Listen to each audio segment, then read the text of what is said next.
बिस्मिल्लाहिर्रहमानिर्रहीम। अस्सलाम वालेकुम नाजरीन, नाइट एडिशन के साथ मैं हूं सरवत वलीम। नाजरीन, पाकिस्तान की सियासत एक मरतबा फिर से ऐसे दोराहे पर खड़ी है जहां पर इक़्तिदार के ऐवानों से लेकर सूबाई दारुल हुकूमतों तक लफ्जी गोलाबारी अपने उरूज पर है। एक तरफ मुस्लिम लीग नून और पीपल्स पार्टी के दरमियान इख्तलाफात का दायरा वसी तर होता चला जा रहा है और दूसरी तरफ पाकिस्तान तहरीक इंसाफ के अंदरूनी इंतशार ने सियासत के मुस्तकबिल पर कई सवालिया निशान लगा दिए हैं। अगर हुक्मरान इत्तेहाद की बात करें तो गुज़श्ता रोज जाती उमरा में वज़ीर आज़म शहबाज शरीफ और पार्टी सदर मियां नवाज शरीफ के दरमियान एक मुलाकात हुई। इस ज़राए के मुताबिक वज़ीर आज़म ने पार्टी के सदर से यह दरख्वास्त की है कि वो पीपल्स पार्टी से ताल्लुकात बेहतर बनाने में अपना किरदार अदा करें। मगर सवाल ये उठ रहा है कि क्या वाकई ये कशीदगी कम हो सकती है, क्योंकि दूसरी जानिब पीपल्स पार्टी का मौक़िफ़ निहायत ही वाज़ेह है। जब तक मरियम नवाज साहिबा अपने बयानात पर माफ़ी नहीं मांगेगी, बात आगे बिल्कुल नहीं बढ़ेगी। आज भी सिंध हुकूमत और पंजाब हुकूमत के वज़ीर इत्तलात आमने सामने आ गए। शर्जील मेमन कहते हैं कि उंगली तोड़ने जैसे बयानात से नहीं डरते। पंजाब हुकूमत का असल टारगेट विफाक है, जिस पर अज़मा बुखारी ने जवाब दिया कि अपने सूबे का पानी इस्तेमाल करने के लिए पंजाब को किसी से इजाज़त लेने की ज़रूरत नहीं है। आज अगर बिलावल भुट्टो बतौर वज़ीर ख़ारजा होते तो खुद विफाकी हुकूमत की जड़ें कमज़ोर कर रहे होते। ऐसा लग रहा है कि जैसे इत्तेहादी हुकूमत के अंदर एक सर्द जंग चल रही है जो किसी भी वक्त सियासी तूफान का पेश खैमा हो सकती है। मगर दूसरी तरफ पाकिस्तान तहरीक इंसाफ भी किसी बेहतर पोजीशन में फिलहाल नजर नहीं आ रही। अंदरूनी इख्तलाफात, क़यादत में तकसीम और ताकतवर हलकों की तरफ से सियासी राब्तों से इनकार के बाद अब ये नुक्ता उठाया जा रहा है कि पीटीआई का सियासी मुस्तकबिल आखिर है क्या। यहाँ ये जानना भी बड़ा अहम है कि अगर पीटीआई वाकई सियासी जमातों से बातचीत पर राजी होती है तो क्या गारंटी है कि उसे एक पोलिटिकल स्पेस भी मिल जाएगी। इसी पर बात करने के लिए हमारे साथ साबिक विफाकी वजीर मोहम्मद अली दुरानी साहब मौजूद हैं, उनको वेलकम। दुरानी साहब, सबसे पहले तो बहुत शुक्रिया आपके वक्त के लिए। अभी सर मुस्तकबिल करीब में तो कहीं पर हमें पाकिस्तान के अंदर इंतखाब या कोई इलेक्शन का मौसम नज़र नहीं आ रहा, तो ये जो लफ्सी गोलाबारी या लफ्सी जंग होती है सियासी जमातों के दरमियान, ये अमूमन तब भी होती है जब इलेक्शन करीब होती है।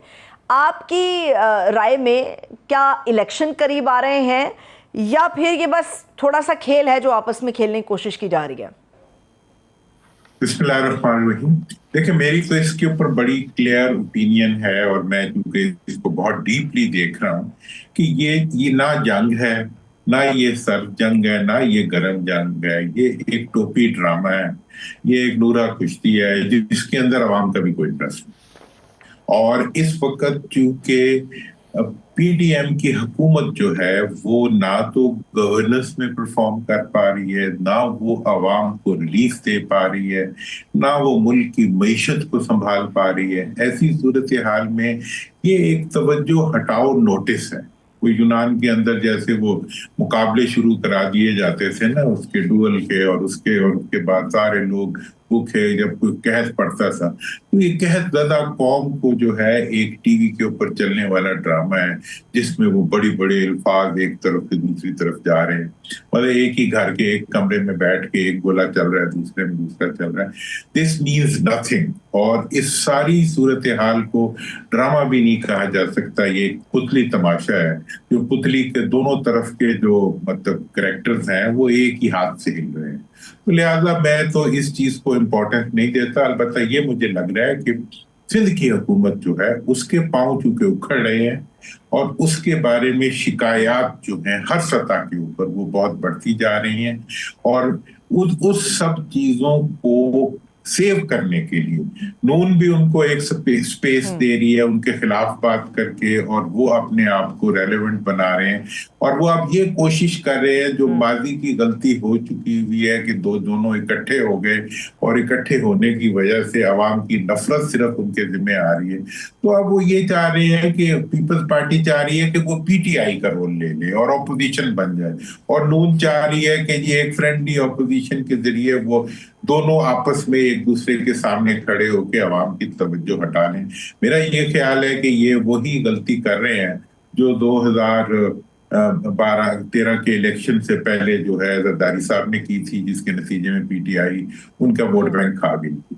तो ये आपको ही इस वक्त इस सारे पॉलिटिकल स्कीम जो है ये कहीं जाती भी नहीं लगती, कोई झगड़ा नजर नहीं आता। ये हुकूमत जो है दो ही बैसाखियों पे खड़ी हुई है, एक पीएमएलएन है और एक पीपीपी। ठीक है, लेकिन सर आपकी बातों से ये जो मैं समझ पाई हूँ, पिछले कुछ अरसे में हमें ये सुनने में भी आया था कि विफाकी हुकूमत या उससे मुंसलिक या नून लीग से मुंसलिक या पंजाब की गवर्नमेंट की तरफ से इस किस्म के स्टेटमेंट्स आए थे कि खान साहब या पीटीआई जो है वो किस्सा पारीना हो चुकी या वो माजी का किस्सा हो चुकी। अब यानी कि वोटर को मुतहरिक करने के लिए, आपकी जो बात मैं समझ पाई हूँ, वोटर को मुतहरिक करने के लिए दिखाया जा रहा है कि नहीं भाई, अब हम इत्तेहादी नहीं बल्कि एक हुकूमत है, एक ऑपोजिशन है, और ऑपोजिशन का किरदार बेसिकली पाकिस्तान पीपल्स पार्टी अदा करने की कुछ कोशिश करती हुई नजर आ रही है। देखिए, मैं ये समझता हूं कि चूंकि ग्राउंड के ऊपर ये तमाम कोशिशें जो हैं कि पीटीआई की फॉलोइंग को और उनकी पब्लिक में पॉपुलैरिटी को कम करने के अंदर हुकूमती इत्तेहाद जो है वो मुकम्मल तौर पे नाकाम रहा। अब वो एक नई हिकमत अमली बनाकर अवाम के सामने आ रहे हैं, जिसके अंदर उनका ख्याल ये है कि बैड कॉप और गुड कॉप खेल के वो किसी तरीके से अवाम की तवज्जो अपनी तरफ मबूल करा लेंगे। लेकिन इसमें मुझे कोई कामयाबी नजर नहीं आती। और इसके अलावा मैंने दो फैक्टर्स बताए हैं। एक बात तो यह है कि अवाम के अंदर इन दोनों पार्टियों की मकबूलियत रिस्टोर नहीं हो पा रही, इसलिए वो ये ड्रामा रचाने की कोशिश कर रहे हैं। और दूसरा पॉइंट ये है कि इस्टेब्लिशमेंट जिन्होंने इन दोनों को बड़ी मतलब टेक दे के खड़ा किया हुआ है, इन दोनों को बैसाखियां जो दी हुई हैं फॉर्म 47 की जिस पर ये खड़े हैं दोनों, वो जो है वो भी अब नाउमीद हो रहे हैं इनसे, क्योंकि ये ना करप्शन से बाज आते हैं, ना ये अपनी गवर्नेंस को इम्प्रूव करते हैं, ना ये पाकिस्तान की मईशत को संभाल पाते हैं, ना ये दहशतगर्दी के मुकाबले में कोई मतलब गवर्नेंस बेस्ड इनिशिएटिव ले पाते हैं। तो इन तमाम जो नाकामियां हैं उनकी वजह से ये इस ड्रामे को शुरू कर रहे हैं। और ये भी मैं आपको बता दूं कि आइंदा वक्त के अंदर ये इस चीज की भी तैयारी कर सकते हैं कि अगर इन्हें जरूरत पड़े तो ये एस्टैब्लिशमेंट के साथ भी कोई अपना कंधा रगड़ सकते हैं, लेकिन उतनी इनकी औकात नहीं है। लेकिन बहरहाल इस वक्त ये जो कुछ कर रहे हैं ये सारे का सारा अपने आप को प्रोटेक्ट करने के लिए और अपनी नाकामियों को छुपाने के लिए एक जरिया है। इस वक्त पीटीआई को ये चैलेंज नहीं है, ये तो इलेक्शन के नाम से भी डरते हैं। ये तो इलेक्शन का अगर लिखा हुआ भी कहीं इलेक्शन का नाम लिखा हो तो इनकी जान निकल जाती है। तो ये कहां से, इनकी पॉपुलैरिटी नहीं है, आवाम में भी नहीं है। तो ये इस वक्त सिर्फ अपने आप को मीडिया में जिंदा रखने के लिए ये सब कुछ कर। ठीक है, लेकिन सर एक मफरूज़ा है, अब इस मफरूज़े के अंदर हकीकत का कितना रंग है वो आप हमें बताएंगे। मफरूज़ा ये है कि आज जैसे शर्जील मेमन साहब की तरफ से और पिछले 2-3 दिन से पीपल्स पार्टी ये बार बार बात कर रही है कि हम बड़ा अच्छी तरह से जानते हैं कि पंजाब के अंदर कौन इलेक्शन जीता था, इस किस्म की बातें, और इससे मुंसलिक कई और मामला थे इलेक्शन को लेके जिनके ऊपर आपस में एक दूसरे के ऊपर गोला बारूद बरसाया जा रहा है। क्या ये शराकते इक़्तिदार की तरफ इक़दाम उठा रही है पीपल्स पार्टी, जो उन्हें पंजाब से शिकायत होती है, पंजाब के अंदर कुछ वो अपना हिस्सा निकालना चाहते हैं, इसलिए वो पंजाब को टारगेट कर रहे हैं और ये कह रहे हैं कि हमें पता है कौन जीता था कौन नहीं जीता? देखिए, उन्हें ये पता है कि पंजाब में कौन जीता था कौन नहीं जीता था, तो नून को ये पता है कि सिंध में कौन जीता था और कौन नहीं जीता था। इन्हें एक दूसरे के बारे में बिल्कुल पता है कि कौन कैसे जीता था। अब जो इस वक्त का इश्यू है वो ये है कि देखिए, सिंध में आप देखें कि पीछे जो पानी के इश्यू के ऊपर सारी पब्लिक की जो मूवमेंट चली, उसमें वो सारे की सारी मूवमेंट जरदारी साहब के खिलाफ थी, सब कुछ उन्होंने खुद किया था।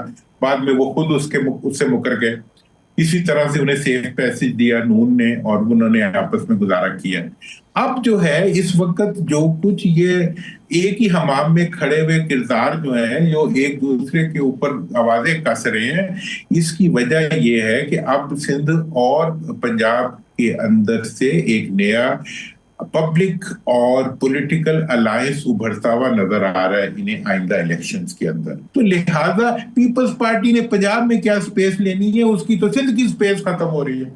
और इसने नून ने जो है जाके सिंध में क्या स्पेस लेनी है, उनको तो अपने घर के अंदर घर से बाहर नहीं निकल सकते। उन्हें सिर्फ जो है तंबू लगा के जो है उसके अंदर कंप्यूटर बांट के उन्हें बंदे नजर आते हैं, तो फिर उन्हीं से वो खिताब करते हैं। इसलिए ये जो एक डिमिनिशिंग इनकी पॉपुलैरिटी है और खत्म होती हुई इनकी मकबूलियत है और नॉन परफॉर्मेंस पे बेस्ड इनकी, देखें SIFC बनाई थी फौज ने, SIFC को एक दिन नहीं चलने दिया नून ने भी और हुकूमत ने भी, एक इनिशिएटिव उनका जो है ब्यूरोक्रेसी के जरिए आगे नहीं बढ़ने दिया। इस सब चीज के बावजूद मतलब ये है कि अब उनके पास एक ही चीज है कि वो किसी तरीके से कोई लड़ाई झगड़ा बना के वो अपने लिए अपनी सियासी प्रेजेंस को शो करने के लिए वो कोई एक ड्रामा डाल लें।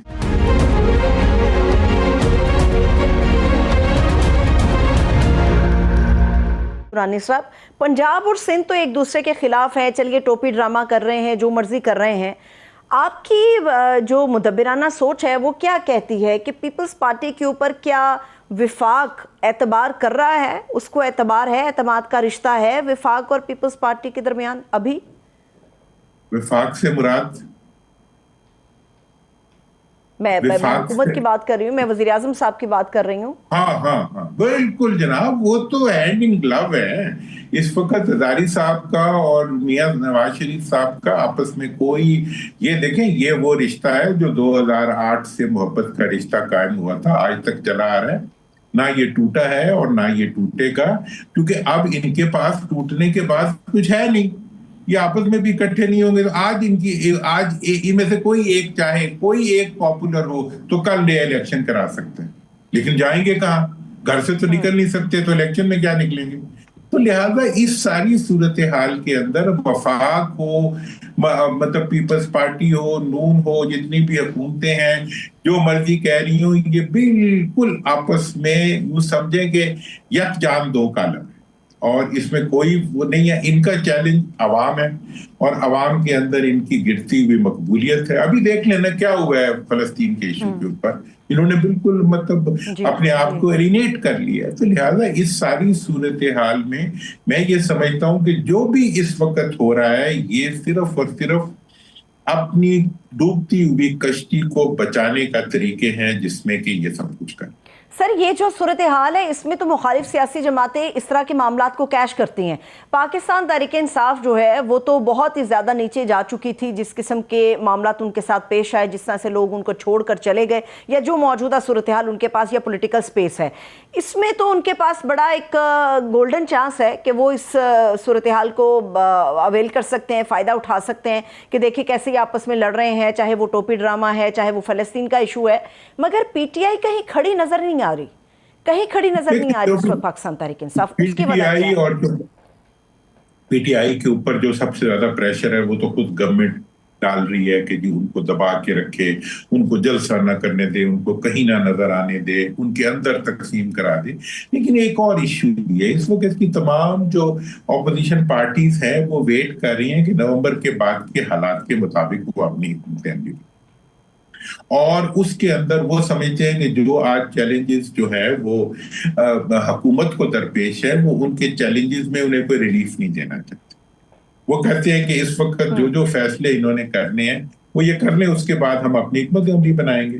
लिहाजा ये एक ऐसा टाइम है जिसके अंदर ये अब इस पीरियड में कि जब ऑपोजिशन नहीं चाहती कि फौरी तौर पे वो हुकूमत के लिए कोई बड़ा चैलेंज खड़ा करे, ऐसी सूरत हाल में ये खुद अपने एक दूसरे के खिलाफ जो चैलेंज खड़ा कर रहे हैं, इसके अंदर इनकी एक डीप वो भी कॉन्स्पिरेटिव मूव्स भी हो सकती हैं इनके अपने फैसलों के बारे में, और या फिर ये है कि वो इतने ज्यादा इस वक्त परेशान है और घबराए हुए हैं अपने बारे में कि वो आपस में ही एक दूसरे के कपड़े फाड़ के जो है तवज्जो हासिल करने की कोशिश कर रहे हैं। लेकिन वो इस सारी सूरत हाल में जो आज चैलेंजेस उन्हें दरपेश हैं, उन चैलेंजेस का मुकाबला उन्हें करना पड़ रहा है जो कि वो नहीं कर पा रहे, और वही चीजें जो है ये इनके लिए आज एक चैलेंज बनी। एक बड़ा चैलेंज तो दुरानी साहब ये भी है कि उन्हें किस तरह से आगे बढ़ना है, इस पूरे सिस्टम में किस तरह से आगे बढ़ना है। अभी शहबाज शरीफ साहब ने जो एक टेलीफोन किया मौलाना फजलुर रहमान साहब को, और जो सऊदी दिफाई मुआहिदा हुआ है, एग्रीमेंट हुआ, उसके ऊपर उनसे बातचीत की, उनको एतमाद में लिया, और मौलाना साहब ने उसके बाद उनकी तारीफ भी की और कहा कि बड़ा अच्छा काम हुआ जो भी पाकिस्तान की हुकूमत ने किया। लेकिन ये स्पेस PTI क्यों नहीं हासिल कर पा रही?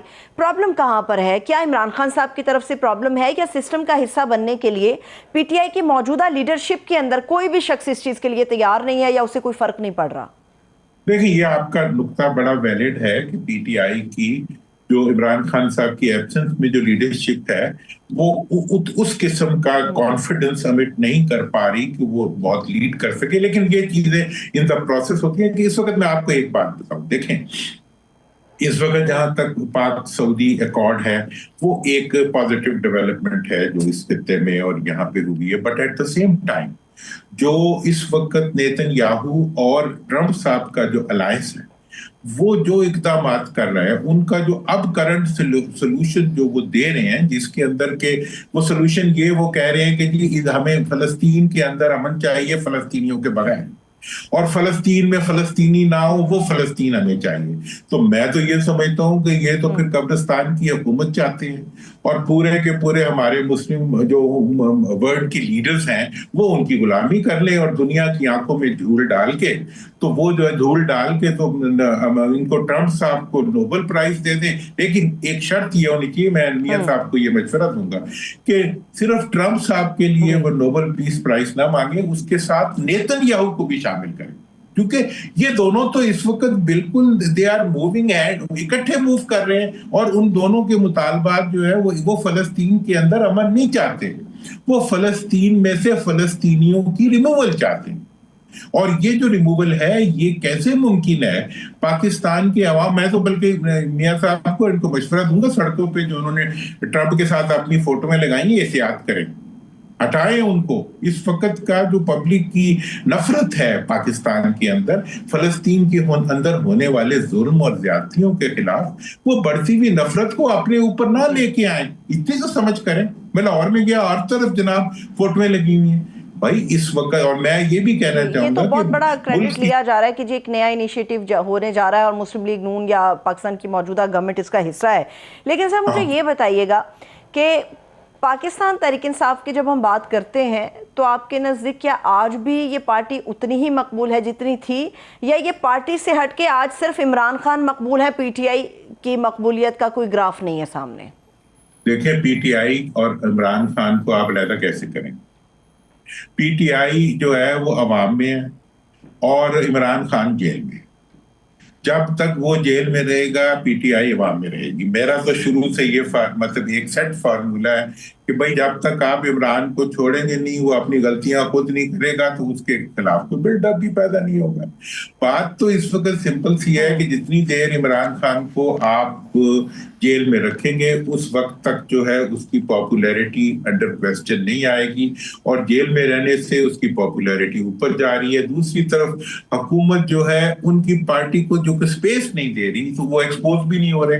अगर स्पेस दे तो वह बंदा अपनी गलतियों से खुद एक्सपोज होता है, वो भी नहीं दे रहे। मतलब इतना सफोकेट किया हुआ है। मतलब ये जहां पर ना सहाफत को आप छोड़े हैं, ना आप मुल्क के अंदर सियासत को छोड़े हैं, ना आप मुल्क के अंदर इजहार को छोड़े हैं। यहाँ पर तो एक्स अकाउंट नहीं छोड़ा जा रहा दुरानी साहब, खान साहब के तो एक्स अकाउंट जो है वो दर्दे सर बन गया है, उसको नहीं छोड़ा जा रहा। उसकी इन्वेस्टिगेशंस हो रही है, कौन चलाता है, ऑपरेट कहाँ से होता है, किस तरह से चलता है, वो सारा पूरा टीम लगाई हुई है। ये तो देखिए, अब एक मसला यही है कि आप जब आप कमजोर हो रहे होते हैं, जब आपकी अपनी हैसियत खत्म हो रही होती है, तो फिर आप ब्लेम शिफ्टिंग करते हैं और उल्टे सीधे तमाशे करते हैं। वो कहते हैं ना कि जब आप मतलब जब कश्ती डूबने लगती है तो फिर बोझ उतारा करते हैं, फिर इधर से उधर मारते हैं, उधर से उधर मारते हैं। भाई आप लोगों के पास मिडिल ईस्ट में देख लें क्या हुआ। पूरी दुनिया मुस्लिम वर्ल्ड के अंदर एक या दो मुस्लिम ममालिक हैं जिन्होंने रेजिस्ट किया है अपनी एग्जिस्टेंस के, जिसमें एक पाकिस्तान है और एक टर्की है, किसी हद तक ईरान है। इसलिए है कि वहां की हुकूमतों के अंदर अवाम का कोई किरदार है।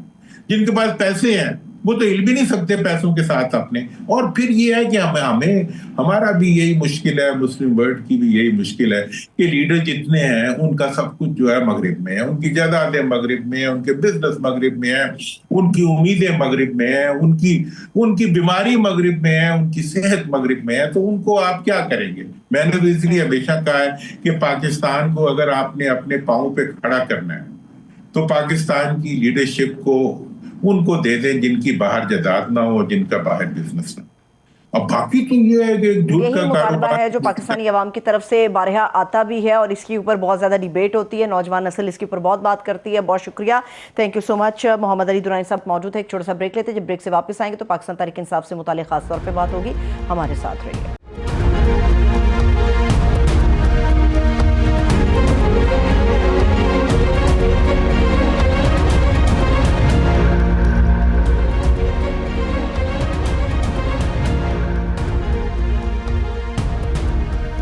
ब्रेक के बाद एक मरतबा फिर से खुशामदेद कहेंगे। नाज़रीन, एक तरफ जहां पाकिस्तान तहरीक इंसाफ को अंदरूनी इख्तलाफात और तकसीम ने कमज़ोर कर दिया, वहीं पर एक मरतबा फिर से एक ऐसी खबर सामने आई है जिसके बाद लगने लगा कि PTI की ताकतवर हलकों से बराह रास्त बातचीत की जो उम्मीद है वो ख़त्म हो चुकी है। गुज़श्ता रोज़ सिक्योरिटी ज़राए से सामने आने वाली खबर में यह वाज़ेह किया गया कि फ़ौज का किसी सियासी जमात से ताल्लुक़ है, ना ही कोई राब्ता। मुज़ाकरात सियासी जमातों का काम है और उन्हीं के दरमियान होने चाहिए। सिक्योरिटी ज़राए ने इमरान खान साहब की बहन अलीमा खान और मिलिट्री इंटेलिजेंस के दरमियान राब्तों की भी सख्ती से तरदीद की है। इससे पहले वज़ीर आला अली अमीन गंडापुर ने अलीमा खान साहिबा के ऊपर इस्टेब्लिशमेंट की सहूलतकारी और पार्टी को तकसीम करने का इल्ज़ाम भी आयद किया। PTI के बानी इमरान खान का हमेशा से ये मौक़िफ़ रहा है कि जब भी बात होगी ताकतवर हलकों से होगी। शायद यही वजह है कि खान साहब की इस राय पर पार्टी में एक इख्तलाफ मौजूद है कि सियासी जमातों से बात किए बगैर PTI अपने लिए जगह नहीं बना सकती। पार्टी के बहुत से रहनुमा अदालतों से मिलने वाली सजाओं और नाअहलियों का जिम्मेदार भी इसी फैसले को समझते हैं। ये जानना निहायत ज़रूरी है कि इस बयान के बाद क्या पाकिस्तान तहरीक इंसाफ सियासी जमातों से बातचीत करेगी? क्या इस हकीकत को तस्लीम किए बगैर PTI अपने लिए कोई जगह बना सकती है? ये और अदालतों से जुड़े बहुत से मामला हैं जिनके ऊपर बात करने के लिए इस वक्त तहरीक इंसाफ के रहनुमा हैं अबूज़र सलमान नियाज़ी साहब, उन्होंने हमें ज्वाइन किया।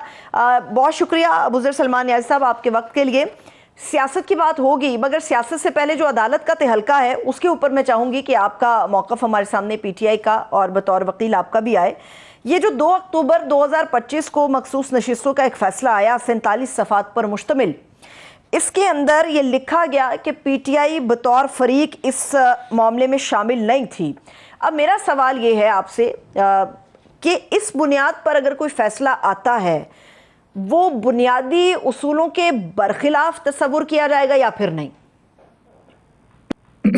देखें, ये फैसला जो आया है, जस्टिस अमीनुद्दीन साहब ने जो फैसला लिखा है, इससे पहले भी उन्होंने एक और फैसला भी लिखा जिसमें उन्होंने जो मिलिट्री कोर्ट्स में सिविलियंस का ट्रायल था उसको लीगलाइज किया। और बड़ी इंटरेस्टिंग बात यह है कि मैंने बड़ा इसको गौर से देखा, दोनों जजमेंट्स में जो राइटिंग स्टाइल है वो बिल्कुल डिफरेंट है। इसका मतलब है उनके अंदर बहुत ज़्यादा अच्छी इंटेलिजेंस है, वर्सटिलिटी है कि वो एक दो तरह की जजमेंट्स एक ही हाथ से लिख लेते हैं। देखें, मुझे इस जजमेंट पे बिल्कुल एतराज़ है। ये हकाइक की नफ़ी में है, कानून की नफ़ी में है और आइन की नफ़ी में है। Article 51 of the constitution clearly lay down करता है कि जो पार्टी जितनी सीटें जीतेगी उस पार्टी को उसी तनासब से रिजर्व सीट्स दी जाएंगी। और इस जजमेंट में वो रिलाय किस चीज पे कर रहे हैं, जो मुझे एक लतीफा लगता है कि ये विल ऑफ द पीपल नहीं थी। सुने इसको गौर से, विल ऑफ द पीपल कि अवाम की ख्वाहिश नहीं थी कि ये जो सीटें हैं ये पाकिस्तान तहरीक इंसाफ को दी जाएं। अब इस मुल्क में जब भी मार्शल लॉ लगा है, बेशक वो हम 50s वाला देख लें, फिर ज़ियाउल हक साहब वाला देख लें, या फिर हम मुशर्रफ साहब वाला देख लें, जितने भी डिक्टेटर्स आए हैं, इवन हिटलर को देख लें, मुसोलिनी को देख लें, उन्होंने एक बात हमेशा की, ये चीज इनमें कॉमन है और उनको गलत फहमी होती है इस चीज की कि विल ऑफ द पीपल हमारे साथ, अवाम हमारे साथ खड़ी है, जो रियलिटी के बिल्कुल बरक्स होता है। ऐसा कभी नहीं होता। वो जब अवाम उनके साथ नहीं खड़ी होती वो उनको पता लग जाता है, जब नहीं होती वो उनको अंदाजा भी हो जाता है बाद में। लेकिन ताकत को समझना या ब्रूट फोर्स को ये समझना कि ये विल ऑफ द पीपल है, ये बड़ी गलत अंडरस्टैंडिंग होती है। यही वाली अंडरस्टैंडिंग जो थी ये जस्टिस मुनीर ने 200 के केस में लिखी, यही वाली अंडरस्टैंडिंग फिर जस्टिस मुनीर ने दोबारा, बल्कि उससे पहले मौलवी तमीजुद्दीन केस में लिखी, फिर नुसरत भुट्टो केस में 1977 में यही रीजनिंग दी, जी विल ऑफ द पीपल है इसके पीछे, इस वजह से हम मार्शल लॉ को लीगलाइज कर रहे हैं। फिर 1999 में जफर अली शाह केस में यही रीजनिंग थी सुप्रीम कोर्ट ने मुशर्रफ के मार्शल लॉ को लीगलाइज करते हुए कि विल ऑफ द पीपल इस एक्शन के पीछे खड़ी है, जो एक जिससे आइन मुअत्तल हुआ, हुकूमत मुअत्तल हुई। अभी भी ये फैसला उन्हीं फैसलों के साथ खड़ा है, अपनी अफादियत में, अपनी सिग्निफिकेंस पे और अपनी हिस्टोरिकल वैल्यू में। जो पहले फैसले ये सुप्रीम कोर्ट करती रही है अनकॉन्स्टिट्यूशनल मतलब ये अबूजर साहब के आर्टिकल 51 का जो आप हमारे सामने गुफ्तगू कर रहे हैं, रख रहे हैं मामला, आर्टिकल 51 की तशरीह को आपके नज़दीक सुप्रीम कोर्ट ऑफ पाकिस्तान के इस मुअज़्ज़ज़ जजेस ने इसकी तशरीह को महदूद किया, और महदूद करके जो बेसिकली पीटीआई का वोटर था, आप समझते हैं कि उनके हक को मुतासिर किया गया?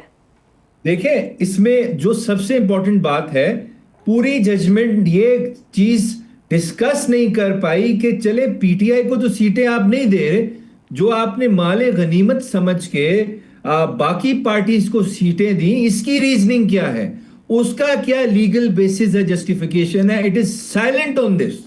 फिर उसके साथ साथ जो आपका सवाल है, देखें आर्टिकल 51 और 7 सुप्रीम कोर्ट कहती है आर्टिकल 187 भी मंसूर अली शाह साहब ने गलत अप्लाई किया, जो आर्टिकल कहता है supreme court can pass any order to do complete justice. Supreme court ने कहा क्योंकि पीटीआई से सिंबल छीना गया, पीटीआई को पार्टी एफिलिएशन सर्टिफिकेट नहीं देने दिया गया, फिर बल्लेबाज पार्टी पे जो इन्होंने सारी फस्तायत दिखाई, सारा कुछ जो आरओज ने तमाशा खेला, सब कुछ मिला कि उन्होंने देखा कि एक पार्टी को लेवल प्लेइंग फील्ड नहीं दी गई, उन्होंने 187 का इस्तेमाल करके कंप्लीट जस्टिस किया और हमारी सीटें हमें वापस की। ये होता है इंसाफ, सही इंसाफ, जो जस्टिस कहते हैं ना, should seem to be done, वो किया था ओरिजिनल जजमेंट ने। लेकिन टेक्निकल ग्राउंड्स पे विक्टिम ब्लेमिंग की जस्टिस अमीनुद्दीन साहब की जजमेंट ने कि पीटीआई का कसूर है सारा का सारा, रियासत बिल्कुल मासूम बच्ची थी, छोटी सी, जिसको कुछ नहीं पता था, कुछ नहीं डिस्कस हुआ, ऐसी कोई चीज नहीं बताई गई, सिर्फ ये कह दिया जी विक्टिम ब्लेमिंग की कि पीटीआई का सारा कसूर है कि वो इस वजह से इनको ये सीटें नहीं दी जाती। लेकिन ये नहीं बताया, चलो पीटीआई को तो सीटें नहीं दे रहे, जो उनको गिफ्ट किया गया सीटें, उसकी कोई रीजनिंग नहीं है। सही। ये जजमेंट इसमें एक और भी पॉइंट है अबूजर साहब, ये जब ये सीटें पीटीआई के हिस्से से निकाल के दीगर सियासी जमातों के हिस्से में गई, तो उस वक्त हमारे सामने ये जवाब भी आता रहा, ये पॉइंट भी उठाया जाता रहा कि चूंकि सुन्नी इत्तेहाद कौंसिल के अंदर आज़ाद उम्मीदवार शामिल हो गए और बेसिकली तो उन्होंने कभी पार्लियामान की सियासत में हिस्सा ही नहीं लिया था, तो इसलिए ये सीटें उनका नहीं बनती। अब मुझे ये बताइए कि हमारा जो आईने पाकिस्तान है वो क्या कहता है कि जो पार्लिमानी जमात हो या फिर एक सियासी जमात हो, इसके दरमियान कोई फर्क होता है या एक ही जगह पर इनको कंसीडर किया जाता है? ये आपने बड़ा अच्छा सवाल पूछा। यहाँ पे फिर supreme court under justice Aminuddin दोबारा एक गलती कर गया, ऐसा एरर जो रिकॉर्ड पे फ्लोट कर रहा है। देखें, आइन और कानून कहता है political party, not parliamentary party, और ये पहली दफा नहीं हुआ।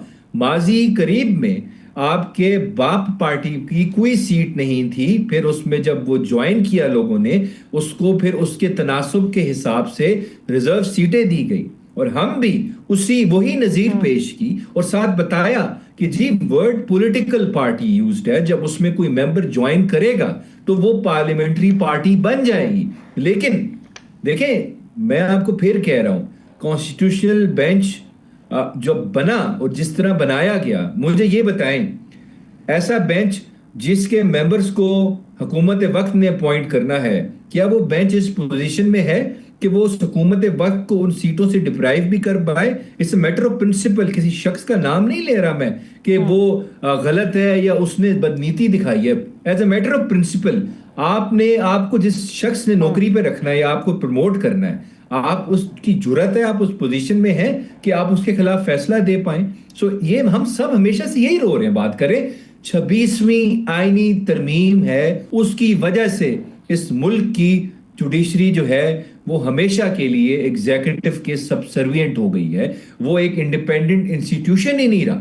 सेपरेशन ऑफ पावर प्रिंसिपल जो है वो एग्जिस्ट ही नहीं करता आपकी रिपब्लिक के अंदर, जो कॉन्स्टिट्यूशन इन्विजिज करता था, जो हमारे ग्रैंड फोर फादर्स ने आइन बनाते वक्त या ऑब्जेक्टिव रेजोल्यूशन लाते वक्त इन्विजिज किया था फाउंडिंग फादर्स ने कि हमने इस तरह का मुल्क बनाना है जिसमें इंस्टीट्यूशंस इंडिपेंडेंट हों, वो सारा कुछ, सारे बेसिक स्ट्रक्चर का आइन के बेड़ा गर्क कर दिया है इस 26वीं आईनी तरमीम में। और उसके जो प्रोडक्ट्स हैं, जो उसके नतीजे में कॉन्सिक्वेंस में निकली हैं चीजें, वो बेशक जजेस हों जो भी हों, वो सारे हमारी नजर में अब एग्जीक्यूटिव के ताबे हैं और वो नहीं फैसला कर सकते इनके खिलाफ, वो इस पोजीशन में नहीं है। यही तो सारा अलमिया है। बहुत शुक्रिया मान्याल साहब, हमारे साथ मौजूद थे। आपके वक्त के लिए शुक्रिया। एक छोटा सा ब्रेक लेते हैं, ब्रेक से वापस आके दिफाई मामलात के ऊपर बात करेंगे हमारे साथ।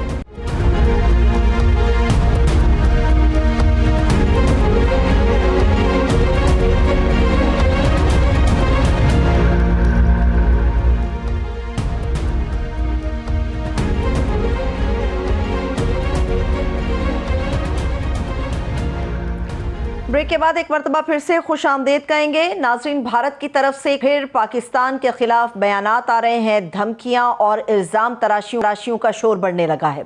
मई 2025 में हुई जंगी शिकस्त का गम खत्म करने के लिए इंडियन मिलिट्री और पॉलिटिकल लीडरशिप आजकल पाकिस्तान की तारीख और जोग्राफिया बदलने के साथ साथ ऑपरेशन 2.0 शुरू करने की धमकियां भी दे रहे हैं, जिसे तर्जुमान पाक फौज ने इश्ताल अंगेज और जनूबी एशिया के अमन के लिए खतरनाक करार दिया। ये वाज़ेह किया गया है कि अगर इंडिया ने दोबारा से जंग मुसल्लत करने की कोशिश की तो इस बार पाकिस्तान बिला झिझक भरपूर और फैसलाकुन जवाब देगा। यही पाकिस्तान का न्यू नॉर्मल है। सिर्फ यही नहीं, DGISPR लेफ्टिनेंट जनरल अहमद शरीफ चौधरी ने यह भी कहा कि अगर भारत पाकिस्तान के खात्मे की बात करता है तो जान ले कि मिटाओ दोनों तरफ होगा, तबाही दोनों तरफ होगी। इस पर पाकिस्तान और भारत के दरमियान लफ्जी जंग की एक बड़ी वजह सर क्रीक का तनाज़ा है, जिस पर भारतीय वजीर दिफा राजनाथ सिंह ने इल्जाम लगा दिया कि पाकिस्तान सर क्रीक के करीब फौजी ढांचे को बढ़ा रहा है। सर क्रीक दरअसल 96 किलोमीटर लंबा एक ऐसा मुतनाज़ साहिली मगर दलदली इलाका है जिस पर पाकिस्तान और भारत दोनों ही अपनी मलकियत का दावा करते हैं। हालिया लफ्जी कशीदगी को लेकर जहां एक तासुर यह है कि नरेंद्र मोदी अपनी गिरती हुई मकबूलियत और बिहार इलेक्शन से पहले एक मसनूई वॉर क्राइसिस खड़ा कर रहा है ताकि वोट हासिल किए जा सकें, वहीं पर बाज़ ज़राए से ये खबरें भी गर्दिश कर रही हैं कि इंडिया दोबारा से पाकिस्तान पर एक गीदड़ की तरह हमला करने की प्लानिंग भी कर रहा है। दूसरी तरफ मशरिक़ वस्ता का मामला है, जहां एक बार फिर से अमन के नाम पर एक नया फॉर्मूला, एक नया वायदा और एक शायद नया इम्तिहान हमारे सामने है। इसी पर बात करने के लिए हमारे साथ दिफाई तजिया है ब्रिगेडियर रिटायर्ड हारिस नवाज साहब, मैं उनको वेलकम करूंगी। बहुत शुक्रिया ब्रिगेडियर साहब आपके वक्त के लिए। सर, ये एक मरतबा फिर से जो भारत पाकिस्तान के मुकाबिल मैं कहूँगी शरारत, एक नाकाम शरारत करने के लिए पर तोल रहा है, करने की कोशिश कर रहा है। अगर ऐसा कुछ होता है तो मुमकिन तौर पे जो हमारी जंगी हिकमत अमली है ख़ास तौर पे इस दलदली इलाके में, वो क्या हो सकती है? देखिए सरवत, मैं ऑनेस्टली बताऊं, पाकिस्तान ने जिस दिन ये इससे पहले भी पूरी प्लानिंग की हुई है, सर क्रीक से स्टार्ट करके और कश्मीर में NJ-948 तक एवरीवेयर वी वर प्रिपेयर्ड। और खास तौर पर जिस दिन मार्का हक की सीज फायर हुई, हमने अपनी दूसरे कॉन्टिजेंसी की प्लानिंग शुरू कर दी। Knowing Indian mentality, we are well prepared, we have worked out all contingency.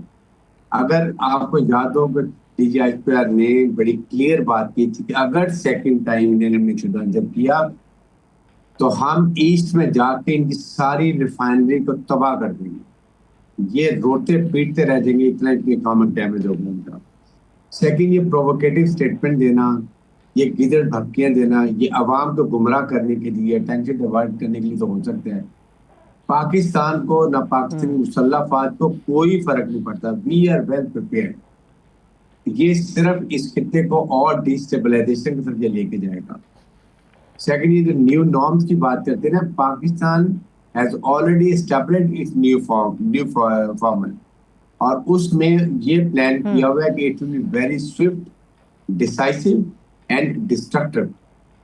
With the people of Pakistan, we will go to aggression with each and every nook and corner of Indian territory. हम India का वो नुकसान करेंगे जो India सोच भी नहीं सकता। हमारे पास कैपेबिलिटी, जो हमारी मिसाइल टेक्नोलॉजी है, इंडिया का एक एक इंच एरिया हमारी रेंज के अंदर है, इनको इस बात की समझ नहीं आती है।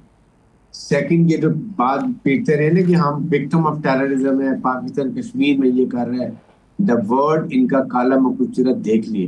पहले तो हमने सिर्फ अपने डिफेंस में किया था ना, now we will show no restraint, we are going to play hell with Indians. हमने पहले इनके जहाज भी 10 गिराने थे, छोड़ दिए थे। अब इनको पता चलेगा इनके क्या करते हैं। इतना नुकसान होगा कि इनको बिल्कुल, समझ इसके नहीं लिए आएगी। तो हम पुरज़्म भी हैं और किसी भी धमकी का भरपूर जवाब देना यकीनी तौर पे हम जानते हैं कि पाकिस्तानी अफवाज को इनसे बेहतर कोई भी नहीं जान सकता। लेकिन सर, एक बड़ी इंपॉर्टेंट चीज़ ये है कि भारत के अंदर जब जब इलेक्शन होते हैं, पाकिस्तान मुखालिफ बयानिया जो है वो बनाया जाता है, और पाकिस्तान मुखालिफ बयानिया के ऊपर ही वहाँ पर मौजूद जो सियासी जमातें हैं वो अपना वोट हासिल करने की कोशिश करती हैं। पहले पुलवामा का इंसिडेंट हुआ, बालाकोट का भी हमने देखा, तो उसका सियासी फ़ायदा किसी ना किसी तौर नरेंद्र मोदी ने हासिल करने की कोशिश की। अभी बिहार के अंदर इलेक्शन होने के करीब हैं, कोई थोड़ा ही वक्त उनके अंदर बाकी रह गया है। सरहद से दूर तो है ये हिस्सा जब हम सर्किट की बात करते हैं, लेकिन क्या ये हिकमत अमली बिहार के अंदर काम आ सकती है? क्या ये हिकमत के तहत मोदी वहां पर अपना खोया हुआ वोट बैंक हासिल करने में कामयाब हो सकता है आपके नज़दीक, जो मुंह की खानी पड़ी उसे मई में पाकिस्तानी अफवाज के हाथों? देखिए, इंडियन पब्लिक को अब पता चल गया कि ये हर इलेक्शन पे अटेंशन डाइवर्ट करने के लिए, आवाम का वोट देने के लिए ये मिसएडवाइजर करता है। मेरा इस वक्त पब्लिक इतनी मुतनफर है, इतनी एम्बेरस हुई है, इतनी शर्मिंदगी हुई है उनको पूरी दुनिया में, और पाकिस्तान में नाम आसमान पे चला गया है, पाकिस्तान का रीजनल स्टेबलाइजर। मेरे ख्याल में इस दफा एक तो वो इस पर टेंशन ही नहीं देंगे। नंबर 2, अगर ये वहां से करता है, we know what we have to do. I have served in this area, यहाँ मैं ब्रिगेड कमांडर हूँ उस एरिया के अंदर, मुझे पता है कि what we can do with them, हमने क्या तैयारी की हुई है और कैसे इनको मुंह की खानी पड़ेगी। We know everything. इसलिए हमें हर इनकी चाल, मैं आपको बताऊं, ये मार के हक में भी सर्वत you'll be amazed to know, India की जो चाल होती थी ना, हमारी इतनी इंटेलिजेंस है, हमें उससे पहले पता होता था कि what they are going to do, and we were all well prepared. ये हमारी आईएसआई, हमारी मिलिट्री इंटेलिजेंस है, और हमारी अपनी अमली प्रोफेशनलिज्म है। और this credit also goes to chief of minister field marshal Asim Munir, जिस तरह अपने फौज को इंडिया का मुकाबला करने के लिए तैयार किया, और फिर उसके बाद किस खुशूबी से प्रोफेशनल तरीके से इंडिया के घुटने टेके, और दुनिया ने देख लिया इतनी बड़ी फौज, इतना असला, इतने वेपन, राफेल के नारे लगाते थे, कहाँ जाके भीगी बिल्ली बन के छुप गए। इसलिए let them come, we will teach them a lesson. लेकिन ये अब नहीं चलेगा, इनकी पब्लिक को पता चल गया, इस दफा ये इलेक्शन बिहार का हारेंगे, ये अब वोट इनको नहीं मिलेगा। They have come to know. और इसके आपको याद है ये नारा था इलेक्शन में, आपकी बार 400 पार, ये सिंपल मेजॉरिटी भी नहीं ले सके थे, they have to go in coalition. इसलिए अगले इलेक्शन में तो ये नजर ही नहीं कहीं आएंगे। इन्होंने जो इंडिया का तबाह करना था कर लिया है, इसलिए ये गलत फहमी है इनकी। अगर करेंगे misadventure, will tell them how to go for misadventure, will teach them a lesson. सही है, लेकिन सर ये सिर्फ एक अकेला नरेंद्र मोदी का मामला नहीं है। वहाँ की जो भारत की फौज है उसको जिस तरह से उनके दांत खट्टे किए, उनको मुंह की खानी पड़ी, तो ये तिलमिलाहट वहाँ की अफवाज के अंदर भी नजर आती है। अगर मैं आपके सामने सर ये सवाल रख दूं कि अगर नरेंद्र मोदी और भारत की जो अफवाज है वो इसी रास्ते पर चलती रहीं, तो आपको क्या लगता है कि खित्ते में कोई बड़ा फौजी तसादुम हो सकता है, और उसके नताइज या उसके मुज़म्मिरात क्या होंगे? फिर इनको समझ नहीं आती, ये बार बार कहते हैं न्यूक्लियर मुल्क है, न्यूक्लियर थ्रेट देते हैं। इनको समझ नहीं आती कि दो न्यूक्लियर पावर्स की जब लड़ाई होती है, इसीलिए ट्रंप ने इमीडिएटली सीज फायर करवाई थी। उसने कहा कि इससे पहले के ज्यादा हालात खराब हों और एक बार डेंजर का खुदा ना खासा हो न्यूक्लियर अटैक का, इनको ये आम करा दे cease fire. This is very dangerous. अगर एक से भी होती है, रिटेलिएशन होती है, इट इज सेल्फ डिस्ट्रक्शन। यही तो पाकिस्तान आर्मी ने इनके अपर स्टोरी नहीं है, इनको बताया कि it is self destruction, mutual destruction है। पर गॉड से अपने इस खित्ते के लिए, खित्ते के अवाम के लिए कुछ कर लो। आपको पता नहीं, जब जनरल जिया के वक्त में, आपको याद है जब ये राजीव गांधी वगैरह थे, इन्होंने थ्रेट करना शुरू किया पाकिस्तान को, तो जनरल जिया ने एक मैसेज इसको भेजा था, सिर्फ एक कहा था कि don't think of doing any misadventure toward Pakistan, remember India Hindustan एक मुल्क है दुनिया में, मुसलमान 57 है, सफाई आती थे मिट जाओगे, पाकिस्तान चलो नुकसान होगा, मुसलमान खत्म नहीं होंगे, तुम्हारा मुल्क हिंदू खत्म हो जाएगा।